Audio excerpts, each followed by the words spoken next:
अगर आप भारत में रहते हैं तो आप भी आते हैं आदर्श आचार संहिता के दायरे में। आपको भी करना पड़ेगा चुनाव आयोग के नियमों का पालन। इसलिए आपके लिए भी ये जानना जरूरी है कि इस दौरान क्या करें और क्या ना करें, नहीं तो आप भी फंस सकते हैं कानूनी शिकंजे में। क्योंकि आदर्श आचार संहिता सिर्फ नेता, अफसर या राजनैतिक पार्टी पर ही लागू नहीं होती, ये आप पर, हम पर, यानी कि हम आम नागरिकों पर भी लागू होती है। इसलिए आइए एक नजर डालते हैं आदर्श आचार संहिता और उसके नियमों पर। और नियम के मुताबिक लोकसभा चुनाव 2024 की तारीखों का ऐलान होते ही चुनाव आयोग का मॉडल कोड ऑफ कंडक्ट यानी आदर्श आचार संहिता देश भर में लागू हो गई है। इसके जरिए ये सुनिश्चित किया जाता है कि किसी भी तरीके से सरकारी मशीनरी का दुरुपयोग ना हो।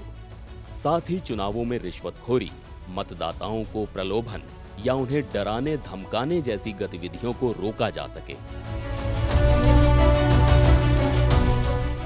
दरअसल स्वतंत्र और निष्पक्ष चुनाव कराने के लिए निर्वाचन आयोग के बनाए नियमों को ही आचार संहिता कहते हैं।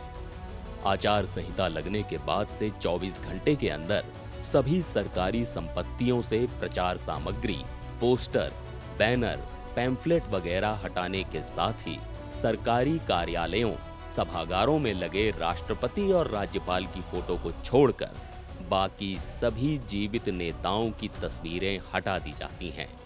साथ ही नियम लागू होने के 48 घंटे के भीतर बस स्टैंड, सड़क, सार्वजनिक चौराहों, बिजली के खंभों, अंडरपास इत्यादि पर लगे प्रचार सामग्री को हटाने का कार्य भी शुरू कर दिया जाता है। आचार संहिता लागू होते ही निर्वाचन आयोग बेहद शक्तिशाली हो जाता है, क्योंकि चुनाव की तारीखों के ऐलान के साथ ही सरकारी कर्मचारी चुनाव प्रक्रिया पूरी होने तक निर्वाचन आयोग के कर्मचारी बन जाते हैं।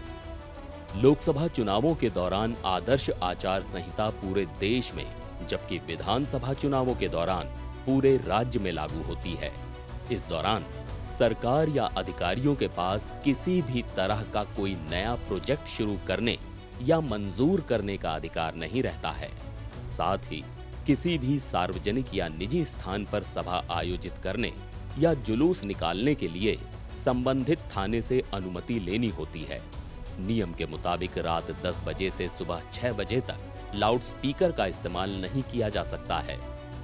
मतदान से एक दिन पहले यानी 24 घंटे पहले से किसी भी तरह की बैठक और जनसभा नहीं की जा सकती।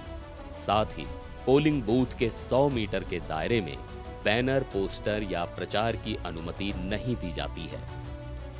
ऐसे में राजनीतिक दल और उम्मीदवारों के साथ साथ आम आदमी और कार्यकर्ता भी निर्वाचन आयोग के नियमों से बंधा होता है।